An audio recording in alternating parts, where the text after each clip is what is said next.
স্বামী স্ত্রীকে তুই বলা যাবে কিনা, অথবা স্ত্রী স্বামীকে তুই বলতে পারবে কিনা, এ বিষয়ে কিছু বলেন। ভাই, স্বামী স্ত্রী একে অন্যকে সম্মানের সাথে ডাকবেন, কথা বলবেন। আল্লাহ কোরআনে কারিমে পুরুষদেরকে বলেছেন ওয়াশিরুহুন্না বিল মারুফ, তোমরা তোমাদের স্ত্রীদের সাথে দিনাতিপাত করো, সংসার করো সুন্দরভাবে, ভালোভাবে, সঠিকভাবে।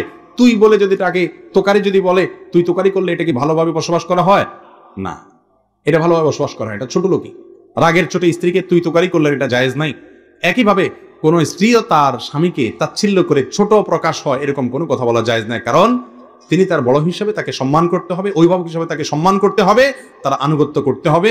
এটা আল্লাহর পক্ষ থেকে নির্ধারিত আবশ্যক বিষয়। বিধান একে অন্যকে তুই তোকারি করা, তাচ্ছিল্য ভরে কোনো কথা বলা, এটা কারোর জন্যই জায়েজ না, স্বামীর জন্য না স্ত্রীর জন্য। আল্লাহ তাআলা আমাদেরকে সব জায়গায় ভদ্র এবং ভালো মানুষ হিসেবে বসবাস করার তৌফিক দান করুন। এরপরে প্রশ্ন হলো, আমাদের তকদিরে তো আগে থেকে বিয়ে ঠিক করা আছে, তো আমরা যে একটা মেয়েকে পছন্দ করি তাকে কিভাবে পাবো? প্রশ্ন অদ্ভুত প্রশ্ন তো। মানে আল্লাহ তাআলা তো তাকদিরে আগে থেকে একটা মেয়ে ঠিক করে রাখছে, এখন বলে দিলে আমরা ওইটা তুলে নিয়ে আসি, এ হলো ব্যাপার, তাই তো? দেখেন, তাকদিরটা বিশ্বাস করার জন্য। তাকদিরটা কিসের জন্য? বিশ্বাসের জন্য। তাকদিরটা দেখে দেখে আমলের জন্য না। পার্থক্যটা একটু একটা এক্সাম্পল দিলে সহজে বুঝবেন।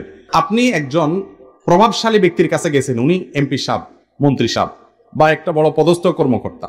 আপনার একটা কাজ নিয়ে গেছেন, আপনি কাজটা নিয়ে তার কাছ থেকে গেছেন, যে তার কাছ থেকে কাজটা যে আদায় করতে গেছেন, যেভাবে আদায় করা যাবে তার সব পলিসি ঠিক করছেন। উনি ঘুষখোর হলে ঘুষের বান্ডিলও নিয়ে গেছেন, কথার কথা। অথবা উনি যেভাবে গেলে, যারা দিয়া ধরলে বললে, যেভাবে বললে খুশি হবে আপনার কাজটা করে দিবে, আপনি সেগুলো সব ঠিকঠাক মতো করে নিয়ে গেছেন। এরপরেও আপনি জানেন যে ওনার ইচ্ছার উপরে নির্ভরশীল, উনি দিলে হবে, না দিলে হবে না।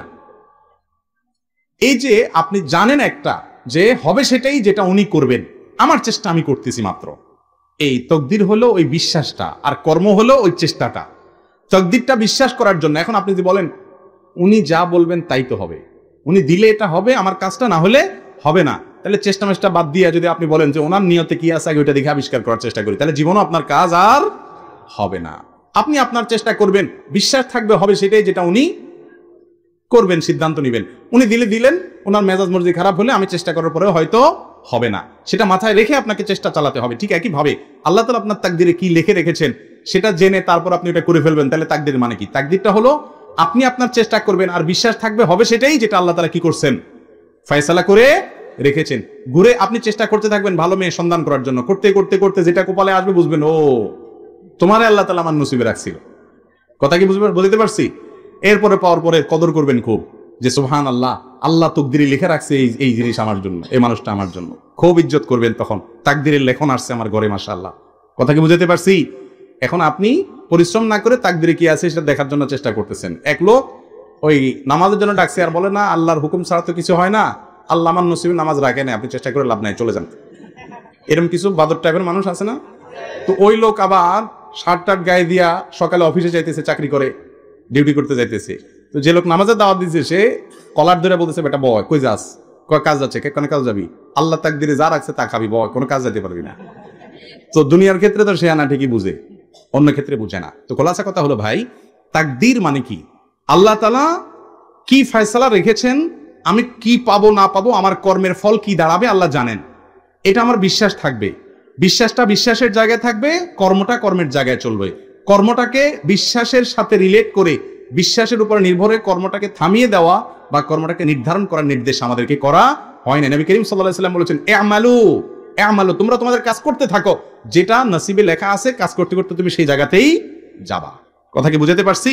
অতএব তাকদিরে কোন মেয়ে আল্লাহ লিখে রাখছে ওইটা তাকদিরে ফেরেশতার কাছ থেকে জেনে ওই কান্দরে মেয়ে উঠে নিয়ে আসবেন এরকম সিস্টেম নাই। কান্দরে না, হাত ধরে আর কি। বোন যদি মোবাইলে কারোর সাথে হারাম প্রেমের কথা বলছে এরকম সন্দেহ হয়, তাহলে রুমের ছিদ্র দিয়ে তাকাতে পারবো কি না? প্রথমত ভাই, গুরুত্বপূর্ণ প্রশ্ন, হাসার জিনিস না। প্রথমত মানুষের ব্যক্তিগত যে প্রাইভেসি যে আছে, প্রাইভেসি, এই বিষয়গুলো ইসলামে অনেক গুরুত্বপূর্ণ। কোরআনে কারিমে আল্লাহ তাআলা বলেছেন কারো বাসায় যেতে হলে অনুমতি চাও, আসতে পারি কিনা, অনুমতি পেলে তারপর ঢুকো। আজকে আপনি স্মার্ট সাজতেছেন, ভদ্রতা সাজতেছেন, দেখাচ্ছেন 1450 বছর আগে ইসলাম এই ভদ্রতা শিখাই বসে আছে। আজকে আপনি ভদ্র সাজতেছেন যে কারোর বাসায়, কারোর অফিসে ঢুকার আগে রুমের বাইরে থেকে সালাম দাও, অনুমতি নাও। অনুমতি যদি না দেওয়া হয়, কোনো শব্দ যদি না পাও, ফিরে যাও। খবরদার অনুমতি ছাড়া কারোর কক্ষে প্রবেশ করবে। কারোর বাড়িতে উকি দেওয়া নিষেধ। গুনাহের কথা। নবী করিম সাল্লাল্লাহু আলাইহি ওয়াসাল্লাম বলেছেন, কেউ যদি কারো বাড়িতে উকি মারে তাহলে সেই ক্ষেত্রে তার চোখ তুলে ফেলার মতো অপরাধ সে করলো। চোখ তুলে ফেলতে নবী সাল্লাল্লাহু আলাইহি ওয়াসাল্লাম বলেন নাই, মানে খুব জঘন্য অপরাধ করলো, এটা বুঝিয়েছেন তিনি। আমাদের দেশে বিশেষ করে গ্রামাঞ্চলে আমরা ছোটবেলায় দেখতাম, কোনো বাড়িতে হয়তো স্বামী স্ত্রী ঝগড়া লাগছে, তো পাশের বাড়ির মহিলা ওই বিশেষ করে যখন বেড়া ছিল, কি বলে, মুলিবাসে বেড়া ছিল, তখন আইসা ওখানে সিসি ক্যামেরা সেট করছে, ঠিক না বেঠিক? এমন ভাবে তাকায়, ওইটা মানে সিসি ক্যামেরা লাগাইছে আর কি, ঠিক না? এই কাজগুলো হারাম, গুনাহের কথা। তার বাসার ভিতরে তার ব্যক্তিগত জীবন যাপনের উপরে আপনি হস্তক্ষেপ করার অধিকার আপনার, এটা গুনাহের কথা, জায়েজ নাই ভাই। আমরা তো আজকাল এরকম অনেক জিনিস করছি। ফেসবুকে তো এই সমস্ত জিনিসগুলোর কোনো দোষ নাই। একটা গোপন ভিডিও পাইছেন কারোর, ছড়াই বেড়াচ্ছেন, সে অন্যায় করছে, আল্লাহর কাছে সে শাস্তি পাবে, তার বিচার যেন হয় সেজন্য আপনি যথাযথভাবে ব্যবস্থা গ্রহণ করতে পারেন, বিচার মুখী করতে পারেন। কিন্তু সেটা নিয়ে মজা করতেছেন, সেটা নিয়ে আপনি এনজয় করতেছেন, মানুষকে দেখিয়ে বেড়াচ্ছেন, অশ্লীলতার বিস্তার করতেছেন। এগুলোকে আমরা দোষের কিছু মনে করি না। ইমানদার প্রত্যেকটা কাজ করার আগে ভাববে যে আমার এটা কি নেকামলে পাল্লা উঠবে, নাকি আমার হাসি তামাশা আমার বদামলে পাল্লা উঠবে। আল্লাহ আমাদেরকে সেভাবে চলার তৌফিক দান করুন। এবার মূল প্রশ্নের উত্তরে আসি। আপনার বোন কোনো ছেলের সাথে হারাম সম্পর্কে জড়িয়ে গেছে, ভুল পথে যাচ্ছে, আপনার মনে হচ্ছে সে বিপদ ডেকে আনছে, তাহলে তাকে আপনি মনিটর করার অধিকার আছে। কারণ সেই মনিটরিংটা তার ভালোর জন্য, সেই মনিটরিংটা তার কল্যাণের জন্য। রোগীকে যেরকম ডাক্তার তার স্বার্থের জন্য, তার কল্যাণের জন্য কাটাছেড়া করতে পারে, একই কাজ অন্য আরেকজন করতে পারে না, কারণ অন্যজন করলে এটা সন্ত্রাস হয়, আর ডাক্তার করলে সেটা চিকিৎসা হয়। আপনার বোন সে বিপথে চলে যাচ্ছে, আপনার ছেলে বিপথে চলে যাচ্ছে, এখন তার গোপন বিষয়গুলো আপনি যদি মনিটর না করেন তাহলে সে সর্বনাশ ডেকে আনবে। তাহলে তার ভালোর জন্য ট্রিটমেন্টের অংশ হিসাবে আপনি তার ব্যক্তিগত বিষয়গুলোকে নিবিড়ভাবে পর্যবেক্ষণ করার অধিকার আছে।